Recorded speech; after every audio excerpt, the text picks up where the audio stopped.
Ça jase à Lyon avec Alexis André. Bonjour à tous, pour ce nouveau numéro de Ça jase à Lyon, je reçois ce matin Agnès Marion, conseillère régionale FN en Auvergne-Rhône-Alpes. Agnès Marion, bonjour. Bonjour à tous les auditeurs. Le week-end dernier, c'était le grand retour de la manif pour tous. À Paris, entre 24 selon la police et 200 000 personnes ont défilé. Vous y étiez, vous avez même pris la parole. Quel était le but de cette mobilisation qui est tout de même plus de 3 ans après la loi Taubira et le premier mariage homosexuel? Alors le but de cette manifestation était de rappeler que la loi du mariage pour tous est une loi que les organisateurs de la manifestation, les manifestants et moi-même comme responsable politique et avec moi le Front National, trouvons que cette loi est une loi nocive qui a des impacts de civilisation, que c'est une loi qu'il faut abroger. Dans le même temps, vous avez pris, toujours ce week-end, la présidence du Cercle Fraternité qui est parrainé par Louis Alliot. C'est un collectif ou ce qu'on appelle un think tank sur les questions sociales, sociétales et familiales.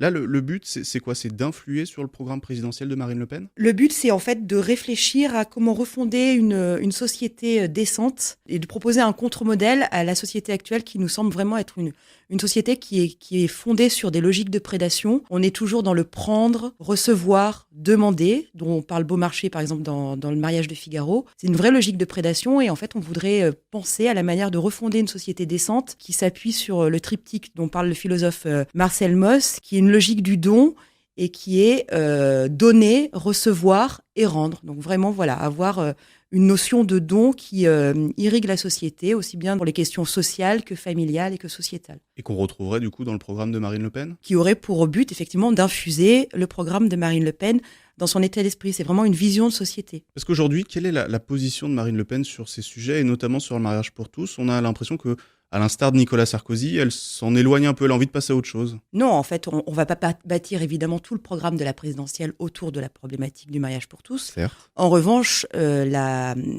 position du Front National sur le mariage pour tous est extrêmement claire depuis le début de la mobilisation contre cette loi.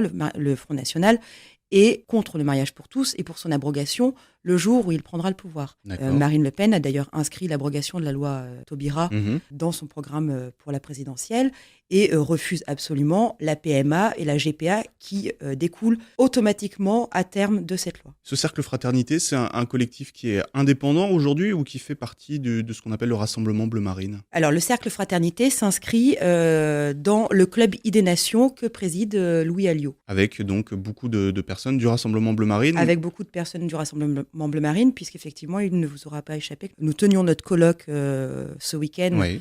à l'Assemblée nationale, à l'invitation de Gilbert Collard, qui effectivement appartient au Rassemblement Bleu Marine. Et Marine Le Pen, qu'est-ce qu'elle en pense? Parce que du coup, elle n'était pas là pour le lancement du Cercle Fraternité. Est-ce que vous avez eu l'occasion d'évoquer ce sujet avec elle déjà? Alors, je n'ai pas eu son retour sur ce week-end et le colloque que nous avons tenu samedi dernier. Oui. En revanche, je pense que voilà, toute initiative qui cherche à réfléchir à des problématiques de société, qui permettent d'apporter la réflexion de la société civile, sont appréciées pour effectivement avoir une vision accrochée au réel des sujets qui intéressent les Français. C'est en tout cas une étape importante dans votre vie politique personnelle. Vous comptez jouer un rôle dans la campagne du Front National, voire après, ou est-ce que vous souhaitez garder cet ancrage local? Alors je crois que l'ancrage local est très important pour toujours être enraciné, être près des problématiques que rencontrent nos concitoyens. Oui. Moi je ne crois pas à une politique qui soit désincarnée, déracinée. Je ne crois pas à une vie tout court qui soit déracinée, désincarnée.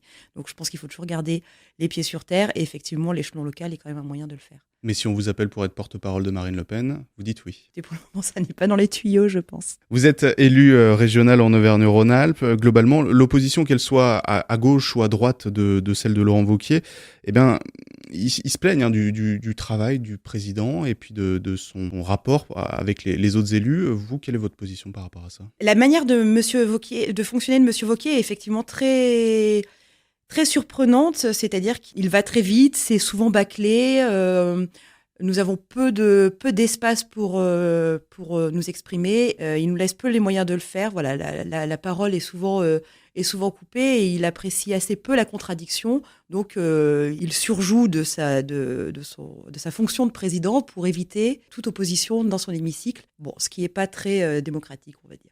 Et alors, à quoi sert l'opposition à la région? Ah, mais vous inquiétez pas, pour le coup, on se bat pour qu'elle existe tout de même, mais effectivement, on a connu des oppositions plus confortables. Après, l'opposition est bien menée. Vous êtes donc conseillère régionale, vous êtes aussi conseillère d'arrondissement à Lyon dans le 7e. Vous êtes l'une des figures du Front National dans notre département.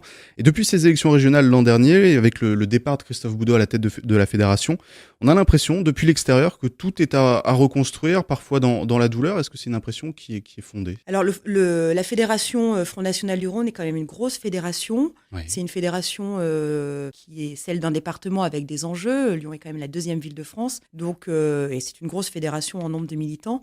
Donc, c'est forcément un peu plus compliqué que dans une petite fédération où il y a moins d'enjeux. Après, voilà, les transitions se font. Et moi, j'ai toute confiance en Muriel Coativi pour prendre la main sur cette fédération. Voilà, il faut lui laisser le temps de s'installer. Elle est en train de le faire. Les choses tournent et nous sommes prêts à mener les batailles électorales qui s'annoncent, à savoir les législatives et la présidentielle. Merci Agnès Marion. Notre entretien est à retrouver en intégralité sur lyonmac.com.